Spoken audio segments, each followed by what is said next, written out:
wasiirka amuuraha dibadda ee waddanka Masar Al-Sayid Ahmed Abulkhayd iyo wasiirka iskaashiga caalamiga ee waddanka Masar haweeneyda lagu magacaabo Faisa Abu Naja ayaa booqasho ku wada gaaray magaalada Addis Ababa ee dalka Itoobiya. Inta ay Itoobiya joogaan waxa ay la kulmi doonaan ra'iisul wasaaraha dalka Itoobiya Meles Zenawi sida uu shaaca ka qaaday. afhayeenka wasaaradda amuuraha dibadda ee waddanka Masar Hussam Zaki ayaa sheegay in labada wasiir ay dawladda Itoobiya ay kala hadli doonaan arrimo ay ka mid yihiin cilaaqaadka labada dawladood iyo sidii loo xoojin lahaa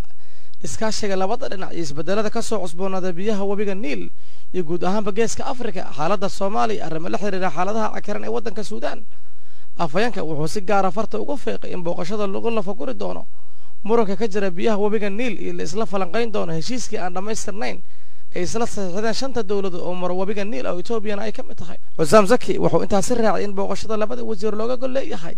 sidoo kale in laga wada tashado arrinta Suudaan oo xilligan soo dhawaatay madashii codbixinta oo ay ka talinta koonfurta Suudaan, iyo sidoo kale waxa lagu wada tashan doonaa buu yiri xaaladaha ka taagan Soomaaliya iyadoo laga duulayo buu yiri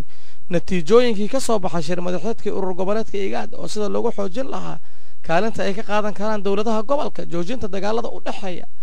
dawladda federaalka ku meel gaarka ee Soomaaliya iyo ururada ka soo horjeeda buu yiri si loo gaaro xasilooni taam ah ee ka dhalata xaaladda waddanka Soomaaliya.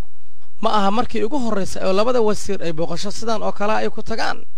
magaalada Addis Ababa ee dalka Itoobiya. waxa ayna horay Addis Ababa u tageen 30 bishii Maars ee sanadkii tagay, waxaana muuqda buu yiri maalgashiga masaarida ay ku leedahay Itoobiya inuu sii kordhayo, wuxuuna hadda gaaray ilaa iyo $1.2 bilyan halka isweydaarsiga ganacsigana uu sanadkan tagay kan gaaray $200 milyan, waxaana lagu wadaa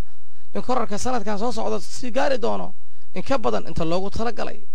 lama oga in dawladda Masar ay ka careysan tahay ciidamada Itoobiya inay dib u galaan Soomaaliya iyo in kale.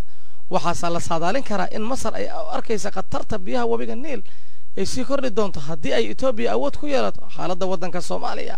muranka soo jiitamaya ee webiga Niil ayaa waxa ay tahay sidii loo dhowri lahaa ama loo yareyn lahaa isticmaalka webiga Niil.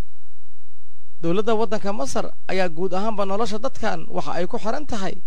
amba ay cabaan biyaha webiga Niil, kaasi oo lagu tilmaamo in dawladda waddanka Masar ay uga faa'iideystaan kheyraad aad u fara badan.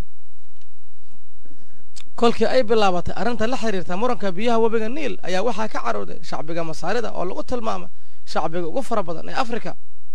mahad Carabow Cali, telefishinka Universal, Al-Qaahira.